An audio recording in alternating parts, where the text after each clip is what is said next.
صحب فی الصلاۃ اور صحب عن الصلاۃ، ان دونوں میں زمین و آسمان کا فرق ہے۔ نماز میں صحب تو ہم سے بھی ہو جاتا، کہیں 2 رکعت کے بعد جو ہے آپ قعدے کے لیے نہیں بیٹھے اور کھڑے ہو گئے، ہو گیا صحب، حالانکہ بیٹھنا چاہیے تھا تحیات کے لیے۔ اور اس قسم کا صحب خود حضور صلی اللہ علیہ وسلم کو بھی لاحق ہوا ہے۔ اگرچہ امام راضی نے ایک بات لکھی ہے کہ حضور صلی اللہ علیہ وسلم کے بارے میں ہماری رائے یہ ہے کہ آپ کو وہ سہو حقیقی نہیں تھا، بلکہ یہ بھی اللہ تعالیٰ نے خاص طور پر کروایا تاکہ امت کو معلوم ہو سکے کہ صحب ہو تو اس کا ازالہ کیسے ہو سکتا ہے، اس کی کیونکہ تشریعی حیثیت ہے محمد الرسول اللہ صلی اللہ علیہ وسلم کی، تو اگر آپ کو صحب کبھی ہوتا ہی نہ تو امت کو کیسے معلوم ہوتا کہ اگر نماز میں صحب ہو گیا تو کیا کروں،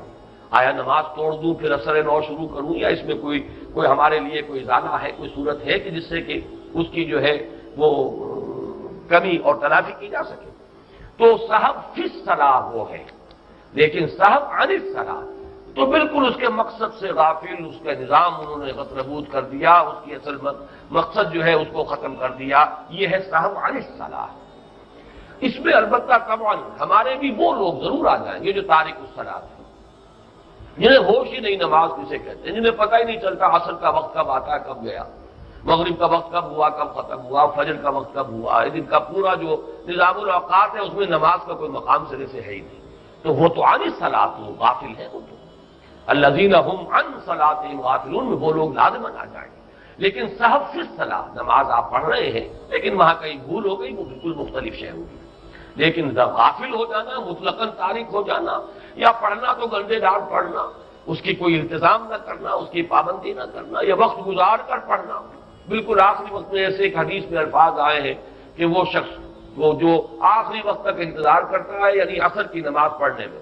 یہاں تک کہ جب سورج غروب ہونے لگتا ہے اور شیطان کے 2 سینگوں کے مابین آ جاتا ہے، تب وہ ٹھونگے مار لیتا ہے، جیسے کہ مرغا جو ہے وہ ٹھونگ مارتا ہے جب وہ کوئی دانہ چگتا ہے، تو ایسے اس کا سجدہ ہوتا ہے، ٹھونگے مار کر اور نماز پڑھ لیتا ہے۔ یہ نماز حقیقت میں نماز نہیں ہے۔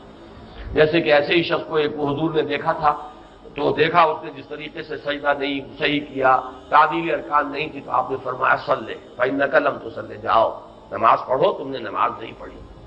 اس غریب کو پتہ نہیں تھا، ایسی نماز کہیں سیکھی ہوگی، کوئی بدوی اعرابی ہوگا، وہ پھر آیا، اس نے پھر ویسی نماز پڑھ دی، حضور نے پھر دیکھا، پھر فرمایا صلی فإنک لم تصلی، یہ نماز نہیں پڑھی تم نے، جاؤ نماز پڑھو۔ تیسری مرتبہ پھر یہی ہوا، پھر اس نے آخر ہاتھ جوڑ دیے کہ حضور مجھے بتائیں کیسے نماز پڑھوں، تب آپ نے وضاحت کی کہ یہ ہے ہر رکن کو صحیح سے ادا کرو، سکون کے ساتھ، وقار کے ساتھ سجدے میں جاؤ، تو جب تک تمہاری کمر سیدھی نہ ہو جائے، یا پرسکون نہ ہو جاؤ، اٹھنا نہیں ہے، بیٹھنا ہے تو پھر کمر سیدھی ہو جائے، بالکل سکون کی کیفیت آ جائے، پھر جو ہے دوسرا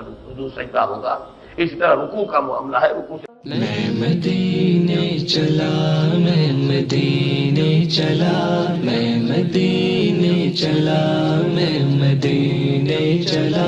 میں مدینے چلا، میں مدینے چلا، میں مدینے چلا، میں مدینے چلا، پھر کرم ہو گیا، میں مدینے چلا، پھر کرم ہو گیا، میں مدینے چلا۔